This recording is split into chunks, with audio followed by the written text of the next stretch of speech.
At Sierra, discover great deals on top brand workout gear, like high-quality walking shoes, which might lead to another discovery. 40,000 steps, baby. Who's on top now, Karen? You've taken the office step challenge a step too far. Don't worry, though. Sierra also has yoga gear. It might be a good place to find your zen.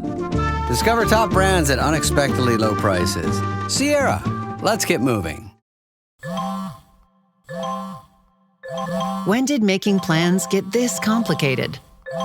It's time to streamline with WhatsApp, the secure messaging app that brings the whole group together. Use polls to settle dinner plans. Send event invites and pin messages so no one forgets Mom's 60th. And never miss a meme or milestone. All protected with end-to-end encryption. It's time for WhatsApp. Message privately with everyone. Learn more at whatsapp.com. The last show with David Cooper. Procrastinate your life away with us. AI, chatbots, tools like ChatGPT are doing a lot more than answering naive questions right now. They can change some people's minds. New research shows that chatbots can be more persuasive than humans, which means they can manipulate and mess with your mental health. How do we protect ourselves from technology that knows exactly what to say to us? That is what we'll discuss here with Dr. Vered Shwartz, who's a professor of computer science at the University of British Columbia. Vered, welcome to the program. Hi, David. Thanks for having me. Why can we say that AI is more persuasive than human beings in the first place? Are there known examples of this where AI can do a better job convincing someone than a person? So we actually studied that in a controlled setting to answer this question. We were curious about this question because of two ways in which people interact with large language models, LLMs, like ChatGPT. One is when they use the tool on their own to get advice about their everyday life. And the other one is more like when other people are using these tools behind the scenes to generate content at scale to persuade large numbers of people, like for example in like social media bots. And so we really wanted to quantify to what extent it's persuasive. Is it more persuasive than people? So we designed a study to study that. Were you expecting to find that it was less persuasive, but still persuasive? Like, were you surprised to find that it does a great job at this stuff? I wasn't overly surprised, but we did look at the details of like in which ways in what it was persuasive, and that was pretty interesting for us. So I can tell a little bit about the study. Please do. Yeah, please do. So we recruited people, and when we asked them to role play a certain persona with a dilemma, we specifically focused on lifestyle decisions, like whether or not to become vegan or whether or not to go to grad school or buy an electric vehicle. And then half of the conversations were with another human that was trying to persuade them to make a particular decision, and then the other half was with an LLM, specifically GPT-4. That was doing the same, and they didn't know who they were talking to in advance. And so to quantify the persuasion, we asked them before and after the conversation how likely they think this person is to adopt this like life decision. And then we used the gap to measure like how persuasive the conversation was. And so we also asked them about how pleasant the conversation was, like regardless of whether or not they were persuaded. And so the first finding was that the LLM was more persuasive than people across all topics. And it was also perceived as more empathetic, which that was the more surprising bit. And when we actually looked at the conversations, we analyzed them and we learned that this was happening due to several reasons. So the first one was that the LLM has access to vast knowledge, right? It was like trained on the entire web. It knows everything about everything.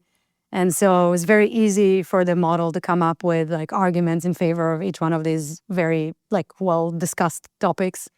And the other thing that is related to that is that it takes the LLM like almost no time and certainly no like effort to generate long responses. And so these two together meant that it was able to generate many arguments in favor of the decision.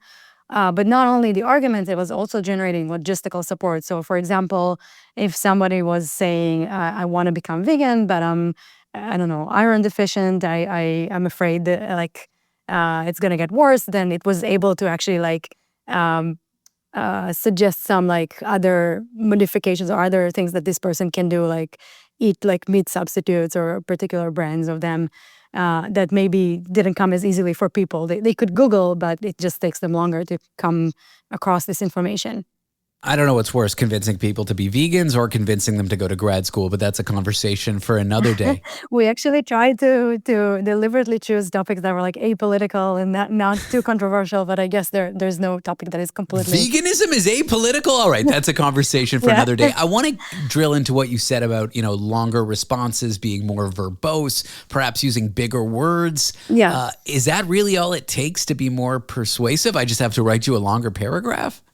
I studied our study was from the computer science perspective, so I can't tell you much about like people's nature. So I don't know if that's what it takes from the perspective of like people to get persuaded. But in our study, these two factors of like longer and more informed responses, along with you mentioned like like big words. So that the style of the response was also a factor that we found in our study, that the language model was using like long words, that more jargony words. Our interpretation was that it just makes the model seem more authoritative because like we are, like as humans, we have like cognitive biases that if someone speaks in a very like confident way, uses like very authoritative words, we tend to believe that they know what they're talking about. In the case of the models, they do have like access to vast knowledge, but we also know that models can hallucinate. So they could, with the same confidence, like say something wrong, but like using authoritative language. Seeing what you've seen in this study, are we at a place where AI can outpersuade humans? And if so, are we entering a world where these tools will be used for marketing, politics, even to assist me chatting on a dating app or something like that? Oh, definitely. I think that it's already happening. I think people, like even without having the results of this study, were intuitively seeing that these models are working in terms of like getting people to like persuading people to do things. I think like one of my concerns is about just people using it knowingly, but maybe overly trusting these models, because I think a lot of people, when they interact with these models, they tend to assume that it's like, a model that knows everything. And it's another cognitive bias that an answer coming from the computer seems to be like knowledgeable and truthful and neutral. And especially for the people that don't know about language models' hallucination problem, like making up facts, why would you like think that it's not telling you the truth? Like we're so used to computers like, just calculating an answer and giving us like a truthful answer. Until like I used a ChatGPT to ask something in an area that I had knowledge in and saw that it hallucinated and then verified that it hallucinated by looking at a primary source, I think I trusted it more. So until people get that moment where they see it hallucinate in an area that they're knowledgeable about, why wouldn't you trust it? It uses big words and it gives you pretty good answers. Definitely. That's something that I usually tell people is if you have like your bio online, if you ask ChatGPT to write something about you, I think now if it accesses your website, it might be a little bit more faithful. But like at least a few months ago when I did the same exercise, it kind of got like who I am, like right in the area of what I do. But it also like made up a lot of like small errors, and I can easily identify it because I know myself. Zooming into what you said about them being more pleasant, these chatbots, users who interacted with them finding them more pleasant, it's not all doom and gloom. We could see a day where customer service chatbots actually make us feel better about our customer service interactions. There are positive uses for the fact that we find them more persuasive and more trustworthy. Yeah, definitely. I think that, for example, one of the reasons some people use ChatGPT as a therapist is because they just feel seen or heard.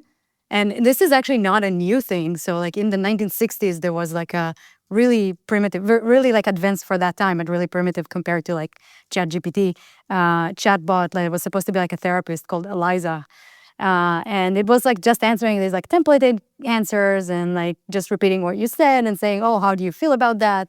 And even though people knew they were talking to like a pretty primitive chatbot, they still reported feeling better. So sometimes people just need to be heard.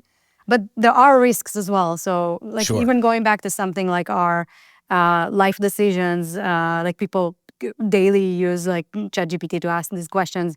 There was a recent story about a person that was asking ChatGPT for substitutes for table salt. And it suggested eating, I think it was sodium bromide or something Yeah, like we that. covered it on the show, and they Oh, got okay, poisoned yeah. and got psychosis, and they ended up in the hospital. Yeah, exactly. So yeah, overly trusting these models could be dangerous. And even like before you go into like, oh, some people can use it to persuade others. All right. Well, thanks for sharing your research. You can check out Dr. Vered Shwartz's book, Lost in Automatic Translation. That's available wherever books are sold. She's a professor of computer science at the University of British Columbia. Vered, thank you for talking to me. I appreciate your time. Thank you so much. Doug. Here we have the Limu Emu in its natural habitat, helping people customize their car insurance and save hundreds with Liberty Mutual. Fascinating. It's accompanied by his natural ally, Doug. Limu? Is that guy with the binoculars watching us? Cut the camera. They see us. Only pay for what you need at libertymutual.com. Liberty, liberty, liberty, liberty. Savings vary. Underwritten by Liberty Mutual Insurance Company and affiliates. Excludes Massachusetts.